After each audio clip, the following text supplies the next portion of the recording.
जी अस्सलाम वालेकुम जी, वेलकम करते हैं जी अपने यूट्यूब चैनल में सब दोस्तों को। उम्मीद करते हैं सब दोस्त खैरियत से और फिटफट होंगे। लें दोस्तों, आज फिर हम हाजिर हुए हैं उस्ताद मेरे खां के पास। तो उस्ताद जी से मिलने आए थे। मैंने कहा चलें जी उस्ताद जी से मिलते भी हैं, जाके कोई गपशप भी लगाते हैं। उस्ताद जी भी वेले बैठे हुए थे, रोटियाँ भोरे बना रहे थे। तो मैंने कहा चलें उस्ताद जी के पास जाते हैं और जाके कोई शुगल मेला करके आते हैं। तो उस्ताद जी के पास आते हैं। उस्ताद जी सुनाया जी के फिर गए हुए थे चिन्योड़ रबुए, उस्ताद जी फिर गए हुए थे। तो उस्ताद जी से कोई बातचीत करते हैं कि उस्ताद जी किस सिलसिले में गए हैं। अस्सलाम वालेकुम उस्ताद जी। वालेकुम सलाम। उस्ताद जी क्या हाल चाल है? और उस्ताद जी सुनाओ। ठीक ठाक जी, शुक्र। कबूतरबाजी का सुनाओ उस्ताद जी, कैसा जा रहा है शौक? कबूतरबाजी ठीक है साडा, तो तुहानू पता बेबी पीजन का काम। हाँ जी। वो फिर मेरे को जरा मैं शिगिर्द करके आया उस्ताद बना के अमजद ठीक हो गया चनौट वाला, उन्हें जोड़ियां की डिमांड की सी, फिर वो कबूतर कोई दे के आए जे? हाँ जी दे के आए। घरों उस्ताद जी दिते जे कबूतर? हाँ, कुछ कबूतर मेरे घर से सड़ ठीक हो गया। लैके ठीक हो गया, यानी कि फिर फेरा टोरा ला आए जे? हाँ जी ला आया। फिर हूँ जो एक जिम्मेदारी लै लेंदा, कोई किसी को पुत्र बना लेंदा जी जी जी। फिर उन्होंने ख्वाहिशों का या कौन असी तो चलो बुढ़े बंदे नहीं मुकाबले कर सकते या इन्नी हिम्मत नहीं है। जोड़े करना चाहते हैं वो अपना साढ़े भी खर्चे चुकते हैं। हाँ जी हाँ जी। अच्छा उस्ताद जी, मैं तुहाडे कोल हाज़र होया सा सोमवार नूं गया दोस्त जिहड़े ने ना, ਉਹ कई कह रहे सी कि उस्ताद जी नाल मेरी गल कराओ। तो मैं कहा जी मैं गल नहीं, मैं उस्ताद जी का नंबर विच मोबाइल वीडियो दे विच लै देंगा। तो जिन्हें किसी ने गल करनी होवे उस्ताद होरां नाल, ਉਹ ਤੁਸੀਂ डायरैक्टली गल करो, ਤੁਸੀਂ ਸਾਨੂੰ ਛੱਡੋ। ਤੇ ਆਪਣਾ ਕੋਈ ਨੰਬਰ ਪਹਿਲੇ ਬੋਲ ਦਿਓ, ਦੱਸੋ ਜ਼ਰਾ ਕੀ ਨੰਬਰ ਹੈ ਆਪਣਾ? देखो जी, अगर WhatsApp नंबर कहेंगे तो फिर WhatsApp नहीं, ਤੁਸੀਂ डायरैक्टली नंबर अपना दसो, अपना नंबर ਤੁਹਾਡਾ ਕੀ? 0300 पूरा ठीक हो गया। 85 74 798 ठीक हो गया। ये जड़ा मेरा 24 घंटे आन होंगे, मगर 10 बजे तो बाद ना को करे रात नूं हार्ट का मसला, फिर मैं सौ जाना। नहीं नहीं दिन ही करेगा। 0385 74 798। ठीक हो गया जी। है उस्ताद होरां दा दलेरी नाल मेरे नाल कमेंट करन, दलेरी नाल मेरे को दवाई नहीं जी वीवर जी, ये है उस्ताद जी का नंबर है जी।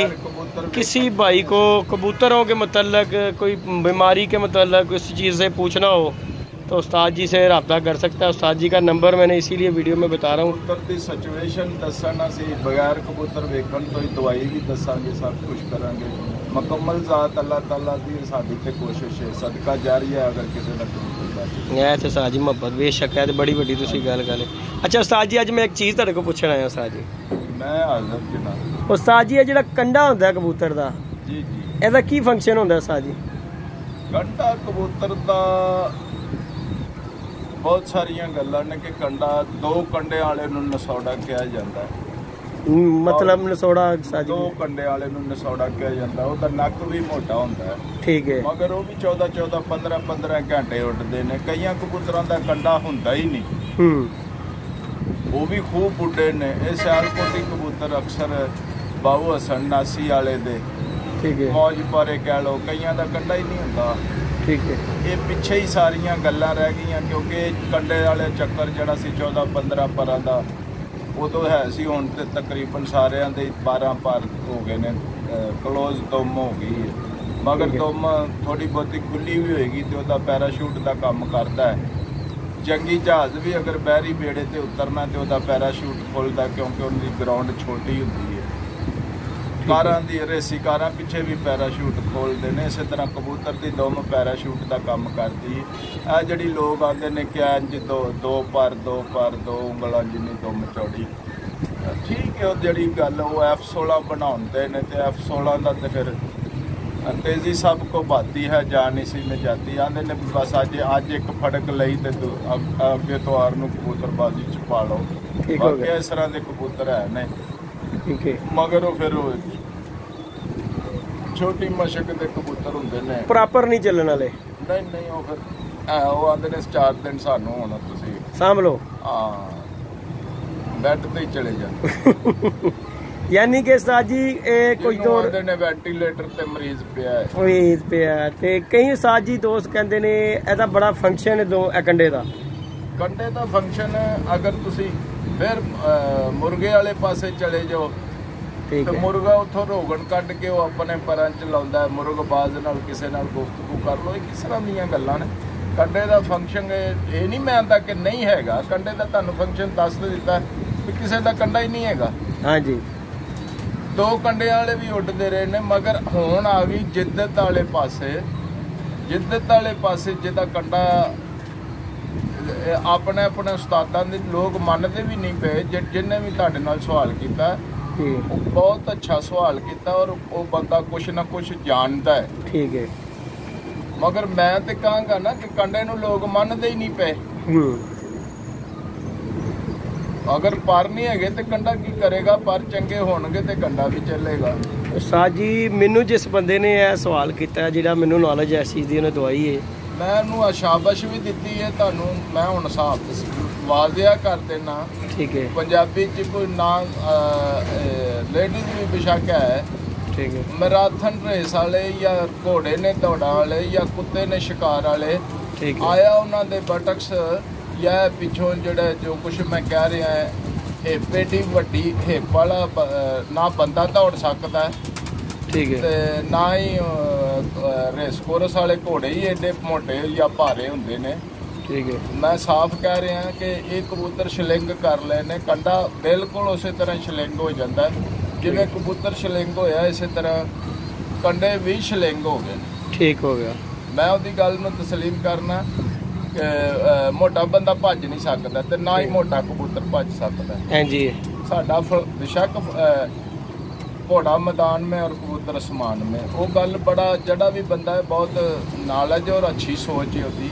ठीक हो गया, मैं वाज़ेह मैनू उस्ताद जी उन्होंने क्या बंदा मोटे लत्तां वाला मोटे पट्टां वाला या पिंडली वाला ठीक है नहीं भज सकता। मैं वाज़ेह पिछे कहा सी कि मोटियां पिंडलियां वाला बंदा लत्तां लमका के अद्धा घंटा बह जाएगा तो उसके पैरों च खून आ जाएगा, स्वैलिंग हो जाएगी।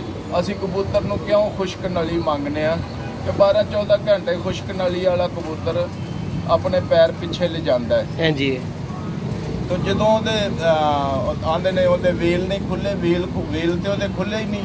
क्यों नहीं खुले? क्योंकि वो नली मोटी सी। ठीक हो गया, तुहाडे सामने जाके द्वार नाल वज गया। हाँ जी, जिस तरह जहाज़ के वील खोलते हैं इस तरह कबूतर भी अपने या चील है या कौआ है पहले पैर उतारता थले तो फिर वो जमीन पर बैठता है, जाल पर बैठता है, अड्डे पर बैठता है, आखिर वो अपने पंजियां नाल ही बैठता है। यानी कि तुसी ਇਹਦਾ मतलब मैं ਜਿਹੜੀ ਤੁਹਾਨੂੰ ਗੱਲ ਕੀਤੀ ਹੈ ਤੁਸੀਂ ਕਹੋਗੇ ਖੁਸ਼ਕ ਨਲੀ ਦਾ ਕਬੂਤਰ ਹੋਵੇ, ਖੁਸ਼ਕ ਹੀ ਕੰਡਾ ਹੋਵੇ ਤੇ ਕੰਡਾ ਵੀ ਖੁਸ਼ਕ ਹੋਵੇ ਇਹਦਾ ਤੇ ਛੋਟਾ ਕੰਡਾ ਹੋਵੇ, ਬਰੀਕ ਛੋਟਾ ਹੋਵੇ, ਬਰੀਕ ਹੋਵੇ, ਕੰਡਾ ਮੋਟਾ ਵੀ ਨਾ ਹੋਵੇ, ਮੋਟਾ ਨਾ ਹੋਵੇ। ਆ ਰਹੀ ਗੱਲ ਜਿੱਦਤ ਤੇ ਕਿ ਅਗਰ 15-16 ਘੰਟੇ ਕਬੂਤਰ ਕੋਲੋਂ ਲੈਣਾ ਹੈ ਕੰਮ, ਮਗਰ ਉਹ ਇੰਨਾ ਖੁਸ਼ਕ ਕਰ ਲੋਗੇ ਤੇ ਫਿਰ ਗੱਲ ਉੱਥੇ ਹੀ ਆ ਜਾਏਗੀ ਕਿ ਕਬੂਤਰ ਕੀ ਕਰੇਗਾ। ਠੀਕ ਹੋ ਗਿਆ, क्योंकि वो जे इन्ना शलिंग करोगे तो जिसम चो इन्ना पानी नहीं चुक सकता। ठीक हो गया, फिर कबूतरबाजा नूं आप 50-50 सीसी पानी सुबह दे के घलना पैंदा है। हाँ जी, कि ताकि तर रवे। हाँ जी, तर रवे। अच्छा साज जी एक होर दसो, ए हुण गर्मी पई है, लोकां दे खुड्डियां च बच्चे नहीं पर रहे, इंज पसीने नाल भरे हुंदे ने, की वजह साज जी? तुहानूं मैं पिछे भी दस्सिया सी कबूतर अगर वड्डे उन्होंने माँ प्यो नहीं होश च हैगा, उन्होंने आप गर्मी लग रही है जिवें सानू लग रही है। हुण मैनू कमीज आके जेदी ने पवाया है। कहने का मकसद है कि कबूतर भी बच्चों नूं छड्ड के बाहर बह जाते हैं, कुछ बच्चे बाहर ही भज जाते हैं। ते पलाई फिर कित्थे होनी है इहो जी हबस च, पलाई कराउणी नहीं चाहिए। असी तो खैर कारोबारी बंदे हैं, कोई असी तो नहीं साज जी माशाल्लाह तुहाडे भी तो पाल ही रहे ने ना। हाँ जी, वो साडे पाल रहे ने, इस तरह असी मेहनत बड़ी करने हैं। मैं साज जी के दोस्तां नूं भी कोई टिप दे दिओ ना कि इस तरह कोई करो कि बच्चा पलवाना है। नाले लोग ने ना बेबी पीजन का जिहड़ा टिप हुंदी वो फिर बेबी पीजन वाले नूं आप भी बड़ा कुछ सोचना पैंदा है। गर्मियां दे विच आके बिल्कुल उन्होंने फीड वाले पासे ना ले जाण। ठीक है, ਦੇਸੀ ਨੁਸਖਿਆਂ ਵੱਲ ਰੱਖਣ, ਕਦੀ ਗੁੜ ਦਾ ਪਾਣੀ ਦੇ ਦਿਆ ਕਰਨ, ਕਦੀ ਗਲੂਕੋਜ਼ ਫਲੈਕਸੋਜ਼ ਨਹੀਂ ਪਾ ਲਿਆ ਕਰਨ, ਮਤਲਬ ਹਫ਼ਤੇ ਬਾਅਦ ਕਰਿਆ ਕਰਨ। ਸਾਜੀ ਜਿਹੜਾ ਗੁੜ ਹੈ, ਗੁੜ ਦਾ ਪਾਣੀ ਹੈ, ਕਬੂਤਰ ਖੋਰ ਨਹੀਂ ਦੇਗਾ? ਨਹੀਂ, ਇਹ ਠੰਡਾ ਹੀ ਕਰਦਾ। ਗੁੜ ਜਿਹੜਾ ਹੈ ਨਾ, ਇਹਦਾ ਪੋਟ ਵਾਸ਼ ਕਰਦਾ। ਗੁੜ ਦਾ ਕੋਈ ਤਲਕ ਨਹੀਂ ਹੈਗਾ। ਜਿਸ ਜ਼ਮਾਨੇ 'ਚ ਗੁੜ ਚੱਲਦਾ ਸੀ, ਵੇਖੋ ਉਦੋਂ ਇੰਨੀਆਂ ਬਿਮਾਰੀਆਂ ਨਹੀਂ ਸਨ ਜਿੰਨੀਆਂ ਹੁਣ ਬਿਮਾਰੀਆਂ ਜਿੱਦਤ ਲਿਆਈਆਂ। ਠੀਕ ਹੋ ਗਿਆ। ਤੁਸੀਂ ਜੋ ਕੁਛ ਚੀਨੀ ਨੇ ਕੰਮ ਕਰਤਾ, ਸ਼ੂਗਰ ਨੇ ਕਰਤਾ, ਇਹਨੇ ਬਾਕੀਆਂ ਲੋਕਾਂ ਨੂੰ ਸ਼ੂਗਰ ਹੀ ਕਰਾਤੀ ਹੈ। ਠੀਕ ਹੋ ਗਿਆ। ਯਾਨੀ ਕਿ ਗੁੜ ਦਾ ਨੁਕਸਾਨ ਨਹੀਂ ਵਿੱਚ ਕੈਮੀਕਲ, ਖਤਰਨਾਕ ਕੈਮੀਕਲ ਨਹੀਂ ਹੈਗੇ, ਨੁਕਸਾਨ ਵਾਲੇ ਕੈਮੀਕਲ ਨਹੀਂ ਹੈਗੇ। ਯਾਨੀ ਕਿ ਦੇਣਾ ਚਾਹੀਦਾ ਗੁੜ ਦਾ ਪਾਣੀ। ਗੁੜ ਦਾ ਪਾਣੀ ਤੁਸੀਂ 8-10 ਦਿਨਾਂ ਬਾਅਦ, 12 ਦਿਨ ਬਾਅਦ ਦਿਓ, ਉਹਦੀ ਪੋਟ ਚੱਲ ਪਏਗੀ। ਮਗਰ ਪੁਰਾਣਾ ਗੁੜ, ਠੀਕ ਹੋ ਗਿਆ, ਉਹ ਵੀ ਪਾਈਆ ਗੁੜ ਜਿਹੜਾ ਹੋਏਗਾ ਤੁਹਾਡਾ, ਪਾਈਆ ਗੁੜ ਜਿਹੜਾ ਹੈ ਉਹ 20 ਕਿਲੋ ਪਾਣੀ 'ਚ ਗੁੜ ਦਾ ਪਾਣੀ ਬਣਾ ਲਓ, 20 ਕਿਲੋ ਪਾਣੀ 'ਚ ਚੱਲ ਜਾਏਗਾ। ਠੀਕ ਹੋ ਗਿਆ। 4 ਬੋਤਲਾਂ 'ਚ ਚੱਲ ਜਾਏਗਾ। ਤੇ ਉਹ ਕੀ ਛਟਾਂਕੀ ਆਇਆ। ਅੱਛਾ ਉਸਤਾਦ ਜੀ, ਇੱਕ ਗੱਲ ਹੋਰ ਮੈਂ ਪੁੱਛਣਾ ਚਾਹ ਰਿਹਾ ਕਿ ਬੜੇ ਜੇ ਦੋ ਸ਼ੌਕੀਨ ਨੇ, ਕਬੂਤਰਬਾਜ਼ ਨੇ, ਜਿਨ੍ਹਾਂ ਨੇ ਕਬੂਤਰ ਪੁੱਟਦੇ ਨੇ, ਕਬੂਤਰ ਪਰਿੰਦ ਹੁੰਦੇ ਨੇ ਉਸਤਾਦ ਜੀ, ਕਬੂਤਰ ਕੱਢਣ ਤੋਂ ਪਹਿਲੇ ਉਹਨਾਂ ਨੂੰ ਕੀ ਕਰਾਉਣਾ ਚਾਹੀਦਾ ਉਸਤਾਦ ਜੀ ਕਬੂਤਰਾਂ ਨੂੰ? ਕਬੂਤਰ ਸਭ ਤੋਂ ਪਹਿਲੀ ਗੱਲ ਤੇ ਪਟਾਈ ਕਰਨ ਤੋਂ ਪਹਿਲੇ ਹੀ ਕਬੂਤਰਾਂ ਦਾ ਨਾਲ ਇੰਨਾ ਕੁ ਪਿਆਰ ਕਰ ਲਓ, ਇੰਨਾ ਕੁ ਭੋਰੇ ਅੱਛੇ ਪਾ ਲਓ, ਸਰੋਂ ਪਾ ਲਓ, ਤਾਂ ਕਿ ਉਹ ਕਬੂਤਰ ਵੀਕਨੈਸ 'ਚ ਜਾਣ ਹੀ ਨਾ। ਜਿਹਨੇ ਇੱਕਦਮ ਇੰਨੇ ਪਰਾਂ ਨੂੰ ਬਲੱਡ ਦੇਣਾ ਹੈ ਜੀ, ਪਹਿਲੇ ਤੇ ਬਾਹਰ ਦੇ 10-10 ਹੀ ਪੁੱਟੋ, ਬਾਅਦ 'ਚ ਬਗਲ ਪੁੱਟੋ ਤੇ ਦਮ ਪੁੱਟੋ। ਠੀਕ ਹੋ ਗਿਆ। 40 ਦਿਨ ਇਹਨਾਂ ਦੇ ਲੱਗਦੇ ਨੇ। ਕਬੂਤਰ ਨੂੰ ਇੱਕਦਮ ਇੰਨਾ ਬਲੱਡ ਕਿੱਥੋਂ ਪੂਰਾ ਕਰੋਗੇ? ਇਹਦਾ ਮਤਲਬ ਪਹਿਲੇ ਤੁਸੀਂ 20-25 ਦਿਨ ਪਹਿਲੇ ਖੁਰਾਕ ਦਿਓ ਉਹਨਾਂ ਨੂੰ। ਜਦੋਂ ਤੁਸੀਂ ਪਟਾਈ ਕਰਦੇ ਹੋ, ਇੱਕ ਬੜੀ ਕੀਮਤੀ ਗੱਲ ਦੱਸ ਦੇਣਾ, ਪਟਾਈ ਤੋਂ ਬਾਅਦ ਇੱਕਦਮ ਕਬੂਤਰ ਪਰੇਸ਼ਾਨ ਹੁੰਦੇ ਨੇ, ਕਿਉਂਕਿ ਉਹਨਾਂ ਨੇ ਆਪਣੀਆਂ ਫੱਟੀਆਂ ਤੇ ਬਹਿਣਾ ਹੁੰਦਾ, ਆਪਣੇ ਖੁੱਡਿਆਂ 'ਚ ਜਾਣਾ ਹੁੰਦਾ। ਸਾਰਾ ਕੁਛ ਮਾਲਕ ਛੱਤ ਨੇ ਜਦੋਂ ਪਟਾਈ ਕਰਦਾ, ਅਗਰ ਉਹ ਇੱਟ ਵੀ ਪਈ ਹੋਏਗੀ ਤੇ ਇੱਟ ਤੋਂ ਵੀ ਲੜਨਗੇ ਕਬੂਤਰ। ਠੀਕ ਹੈ। ਲੜਨਗੇ ਤੇ ਉਹ ਕਬੂਤਰ ਪਰ ਤੋੜਨਗੇ, ਗੁੱਲੇ ਤੋੜਨਗੇ। ਉਹ ਇੱਕ ਇੱਟ ਵੀ ਨਾ ਰੱਖੇ ਵਿੱਚ। ਠੀਕ ਹੋ ਗਿਆ। ਤਾਂ ਕਿ ਉਹ ਕਬੂਤਰ ਆਪਣੀ ਪਲੇਨ ਜਗ੍ਹਾ ਤੇ ਬੈਠਣ, ਲੜਾਈ ਝਗੜਾ ਨਾ ਕਰਨ, ਪਰੇਸ਼ਾਨ ਨਾ ਹੋਣ। ਖੁੱਲੀ ਜਗ੍ਹਾ 'ਚ, ਥੋੜੇ ਕਬੂਤਰ ਖੁੱਲੀ ਜਗ੍ਹਾ 'ਚ ਰੱਖਣ, ਲੜਾਈ ਨਾ ਕਰਨ। ਠੀਕ ਹੋ ਗਿਆ। ਖੁਰਾਕ ਜਿਹੜੀ ਤੰਦਰੁਸਤ, ਪਹਿਲੀ ਜਿਹੜੀ ਜ਼ਰੂਰੀ ਗੱਲ ਹੈ ਕਿ ਅੱਛੀ ਖੁਰਾਕ ਕਰੋ ਪਹਿਲੇ ਹੀ, ਪਟਾਈ ਤੋਂ 20-25 ਦਿਨ ਪਹਿਲੇ, ਤਾਂ ਕਿ ਉਹਨਾਂ ਦਾ ਬਲੱਡ ਜਿਹੜਾ ਹੈ ਨਾ, ਬਲੱਡ ਨਾਲ ਭਰ ਬਣਨੇ ਨੇ। ਫਿਰ ਇਹਨਾਂ ਨੂੰ 15 ਦਿਨ ਨਵਾਉਣਾ ਨਹੀਂ ਹੈ। ਠੀਕ ਹੈ। ਜਦੋਂ ਪਰਾਂ ਦੇ ਸੁਰਾਖਾਂ ਦੇ ਵਿੱਚੋਂ ਪਰ ਨਿਕਲ ਆਵੇ, ਉਦੋਂ ਬੇਸ਼ੱਕ ਨਵਾ ਲੈਣ, ਵਰਨਾ ਉਹਨਾਂ ਦੀ ਜਿਹੜੀ ਕਦੀ ਉਹ ਸਲਾਈ ਹੈ, ਬਲੱਡ ਦਾ ਜਿਹੜਾ ਉਹਦਾ ਕਿੱਲ ਨਿਕਲਦਾ, ਪਰ ਨਿਕਲਣ ਤੋਂ ਪਹਿਲੇ ਉਹਦੇ ਵਿੱਚ ਪਾਣੀ ਪੈ ਜਾਏ ਤੇ ਉਹ ਪਰ ਬੰਦ ਹੋ ਜਾਂਦਾ, ਜਿਹਨੂੰ ਆਂਦੇ ਨੇ ਕੀੜਾ ਲੱਗ ਜਾਂਦਾ। ਠੀਕ ਹੋ ਗਿਆ। ਤੇ ਜਦੋਂ ਪਰਿੰਦ ਹੁੰਦਾ ਉਸਤਾਦ ਜੀ, ਕੱਢਣ ਤੋਂ ਪਹਿਲੇ ਦੀ ਮੈਂ ਗਿਆ ਤਾਂ ਖਾਸ ਗੱਲ ਤੁਹਾਨੂੰ ਜੇਦੀ ਸਾਹਿਬ ਤੁਹਾਨੂੰ ਮੈਂ ਆਪ ਵੀ ਦੱਸ ਦੇਣਾ ਜੀ। 40 ਦਿਨਾਂ 'ਚ 4 ਦਫਾ ਉਹਨਾਂ ਨੂੰ ਘਿਓ ਵਾਲੇ ਭੋਰਿਆਂ ਦੇ ਵਿੱਚ ਕਾਲੀ ਮਿਰਚ ਤੇ ਹਲਦੀ ਲਾਜ਼ਮੀ ਪਾਓ। ਠੀਕ ਹੈ। ਕਬੂਤਰ ਦਾ ਗੁੱਟ ਛਲ ਨਹੀਂ ਹੋਏਗਾ, ਕੁੰਦਾ ਨਹੀਂ ਲੱਗੇਗਾ, ਉਹ ਕੱਚੇ ਪਰਾਂ ਤੇ ਵੀ ਉੱਡ ਜਾਏਗਾ ਤੇ ਘਰ ਪਏਗਾ, ਮਤਲਬ ਖੁੱਲੇਗਾ ਨਹੀਂ। ਯਾਨੀ ਕਿ ਆਟੇ ਦੇ ਵਿੱਚ ਕਾਲੀਆਂ ਮਿਰਚਾਂ ਪਾਣੀਆਂ? ਨਹੀਂ, ਉਹ ਤੁਸੀਂ ਰੋਟੀ ਪਕਾ ਲਓ। ਠੀਕ ਹੈ। ਘਿਓ ਵਾਲੀ, ਦੇਸੀ ਘਿਓ ਵਾਲੀ, ਕੁਕਿੰਗ ਆਇਲ ਵਾਲੀ, ਕੋਈ ਵੀ ਤਰ ਰੋਟੀ, ਜਿਹੜੀ ਇਹਨੂੰ ਹਲਦੀ ਨੂੰ ਫੜ ਲਵੇ ਤੇ ਕਾਲੀ ਮਿਰਚ ਨੂੰ ਫੜ ਲੈ। ਠੀਕ ਹੈ। ਕਾਲੀ ਮਿਰਚ ਤੇ ਹਲਦੀ ਤੁਹਾਨੂੰ ਵੀ ਪਤਾ ਹੈ ਕਿ ਅਗਰ ਬੰਦੇ ਨੂੰ ਸੱਟਾਂ ਲੱਗ ਜਾਂਦੀਆਂ ਸੀ, ਹਾਂਜੀ, ਅਗਲੇ ਦੁੱਧ 'ਚ ਹਲਦੀ ਪਾ ਕੇ ਦਿੰਦੇ ਸਨ। ਠੀਕ ਹੈ।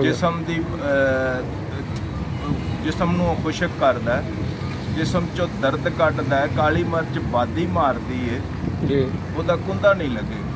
ਠੀਕ ਹੋ ਗਿਆ। ਠੀਕ ਹੋ ਗਿਆ। ਤੁਹਾਡਾ ਕੱਚਾ ਗੁੱਲਿਆਂ ਵਾਲਾ ਵੀ ਕਬੂਤਰ ਉੱਡ ਗਿਆ ਤੇ ਘਰ ਬਹਿ ਗਿਆ, ਨਹੀਂ ਉਹ ਫੁੱਲ ਗਿਆ ਤੇ ਤਰ ਗਿਆ ਤੇ ਕੋਈ ਚੱਕਰ ਨਹੀਂ, ਨਾ ਉਹ ਭਰਕੇਗਾ। ਕਿੰਨੀ ਕੁ ਵਾਰੀ ਸਾਜੀ ਪਾਣੀ ਚਾਹੀਦੀ ਹੈ? 40 ਦਿਨਾਂ 'ਚ 4 ਦਫਾ। 40 ਦਿਨਾਂ 'ਚ 4 ਦਫਾ ਪੈਣੀ ਚਾਹੀਦੀ ਹੈ। ਹਾਂਜੀ, ਇਹ ਬੜੀ ਕੀਮਤੀ ਗੱਲ ਹੈ ਜੇ ਕਿਸੇ ਦੀ ਸਮਝ 'ਚ ਆ ਜੇ, ਵਰਨਾ ਜਿਹੜੇ ਲੋਕ ਲਕੀਰ ਤੇ ਫਕੀਰ ਬਣੇ ਨੇ ਉਹ ਬਣੇ ਰਹਿਣ, ਬਾਅਦ 'ਚ ਫਿਰ ਕਹਿੰਦੇ ਨੇ ਕਿ ਕੁੰਦਾ ਲੱਗ ਗਿਆ ਜੀ, ਘਰ ਵੀ ਬਹਿ ਗਿਆ। ਫਿਰ ਵੀ ਤੇ ਕਾਲੀ ਮਿਰਚ ਦੇਣੀ ਜੇ ਨਾ। ਹਾਂ, ਜਿਹਨੂੰ ਲੱਗਦਾ ਉਹਨੂੰ ਵੀ ਤੇ ਕਾਲੀ ਮਿਰਚ ਦੇਈਦੀ ਹੈ। ਹਾਂਜੀ, ਯਾਰ ਇਹਨੂੰ ਕੁੰਦਾ ਲਾਏ ਨੂੰ ਦਹੀਂ ਕਾਲੀ ਮਿਰਚ ਤੋੜ ਕੇ। ਹਾਂ, ਦਹੀਂ ਤੇ ਜੇ ਪਹਿਲਾਂ ਹੀ ਤੁਸੀਂ ਬੰਦੋਬਸਤ ਕੀਤਾ ਹੋਵੇ ਤੇ ਲੱਗੇਗਾ ਹੀ नहीं। लगेगा ही नहीं। ले जी वीवर, आज आए थे हम उस्ताद प्यारे खान के पास आए थे, उस्ताद जी के पास, ख़ास उस्ताद जी के पास में आया था उस्ताद जी का नंबर दिलवाने के लिए तलाशी लेने आया था। ये जो है ना साजी साडे शगिर्दी हैं, असी भी साडे बच्चे हैं। देखो सानू कोई अगर लोड़ पैंदी असी तुहाडे को ऐसे गल तो आईदा कि उस्ताद होरां को जाके कोई टिप लईए जाके, क्योंकि मैं भी कबूतर पुट्टे रहे ना, मैं हुण जा पुट्टे ने जाके साजी जेदी के अलावा सब, जेदी के अलावा भी दूसरे दोस्त भी सब मेरे भाई हैं, बच्चे हैं।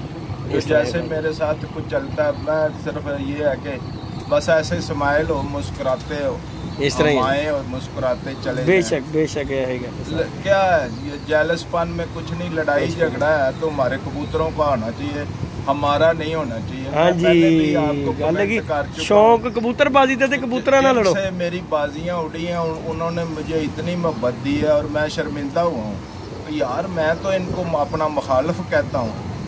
मुखालफत कोई चक्कर नहीं है, ऐसी बात नहीं है। जब वो इतना प्यार देते हैं तो मैं शर्मिंदा हो जाता हूँ कि ये मैंने क्या किया है। मगर फिर सोचता हूँ यार ये जंग तो कबूतरबाजी की है, हम इंसानों की नहीं है। ये तो एक मुकाबले हैं, सही हो गया। अपने अपने जोहर दिखाने के, अपने अपने जिन्होंने अच्छे उस्ताद पकड़े हुए हैं उनको पूरी मतलब दर्जी ले लो। दर्जी पहले करता सलवार पे ही 5 साल बैठा देता है, फिर कमीज़ पे 5 साल लग जाते हैं, फिर उसको कटिंग नहीं सिखाता। हम भी ऐसे करते हैं, कबूतरबाज करते हैं, मगर मैं नहीं करता। मैं बस उसका नेचर देखता हूँ भी ये सीखने वाला है। बड़ी जल्दी पता चल जाता है जब वो थोड़ा सा उसको थोड़ा सा सिखा दे ना, थोड़ा सा एक कबूतर ही उसका शाम बैठ जाए तो जनाब वो अपने भाइयों से ही जाके बदतमीजी करना शुरू करता। नहीं, मुझे पता चल जाता इसको यार ये चीज़ हजम नहीं है कोई। इस तरह ही सर ऐसे ही नहीं होना चाहिए। शौक को शौक की हद तक रखें, आपस में एक दूसरे का गिरेबान ना पकड़ें, गलत कमेंट ना करें, गलत बात ही ना किसी के ख़िलाफ़ करें। पहले हम भी बचपन में, अभी मेरी 64 साल उम्र है, हम कहते थे कि उस्ताद कबूतर ठग के ले लिया है। अभी जो हम न्यू जनरेशन को मैं अभी कह रहा हूँ ये ठगन ठुगन वाली बात गलत है। उस्ताद का यार हक है, उस्ताद आपको पढ़ाता है तो उसकी फ़ीस तो बनती है ना। तो आपने फ़ीस कैसे देनी है? उस्ताद की ज़रूरत आप पूरी करें। मैं अपने शागिर्दों से, भाइयों से बोलता हूँ ये दायां हाथ जो है बाएं को धोता है, बायां जो है दाएं को धोता है। ऐसे ही एक दूसरे के साथ आप चलें। किसी के पास माती है, किसी के पास नारा, यार एक जगह जमा करके जोड़ा कर लो। इस तरह ये ठग ठोक उस्तादों को जब आप ऐसी बात बोलेंगे तो फिर आपकी भी बरकत उड़ जाएगी। वो उस्ताद या माँ बाप एक दोनों बहुत बड़े रुतबे में आते हैं। इस तरह ही इंटरव्यू से पहले ही मैं इसको जेदी भाई को बताया मैंने कि दुआ फ़कीरां ते रहम अल्लाह। एक माँ बाप की दुआ तो फिर बहुत ज़्यादा ताकतवर होती है। 2 चीज़ें हैं जो मिनटों सेकंडों में ऊपर जाती हैं। दुआ ज़रा ज़्यादा जल्दी चली जाती है, दुआ थोड़ी सी लेट हो जाती है। इस तरह ही सर। ले जी वीवर, आज आए थे जी हम अपने उस्ताद जी का इंटरव्यू लिया है और उस्ताद जी के ये कबूतरों का भी आपको शौक़ कराते हैं। सबसे बड़ी जो टिप लेने आया था ना उस्ताद जी से, ये लेके आया था कबूतरों के मतलब कि उस्ताद जी ये पुटाई के कबूतरों का क्या सिस्टम होता है और उस्ताद जी क्या क्या करना चाहिए। और उस्ताद जी ने आज अपना बताया जी। कोई भी उस्ताद इतनी बातें नहीं बताता, ये आप दोस्तों को भी पता है। हर उस्ताद कोई ना कोई राज रखता है। ये देखें माशाल्लाह उस्ताद जी की बच्चों की ग्रोथ देखें, चेक करें ज़रा वीवर, माशाल्लाह बच्चे पल गए हैं उस्ताद जी के। और ये उस्ताद जी के बच्चे जाने हैं जी दोस्तों के पास। उस्ताद जी की बुकिंग पहले ही हुई होती है। और ये देखें नीचे भी बच्चों की पलाई हो रही है माशाल्लाह, चेक कर लें। वैशियों के बच्चे जो हैं, ये वैशी जोड़ा है जी। और ये चेक करें बच्चों की पलाई माशाल्लाह। और उस्ताद जी ने बताया कि कबूतरों को ज़रा कैल्शियम दें और बच्चों की पलाई बिल्कुल फिट हो जाएंगी। नहीं जी वीवर, मिलते हैं जी नई वीडियो नए कॉन्टैक्ट के साथ। दुआओं में याद रखिएगा जी। अल्लाह हाफिज़ जी।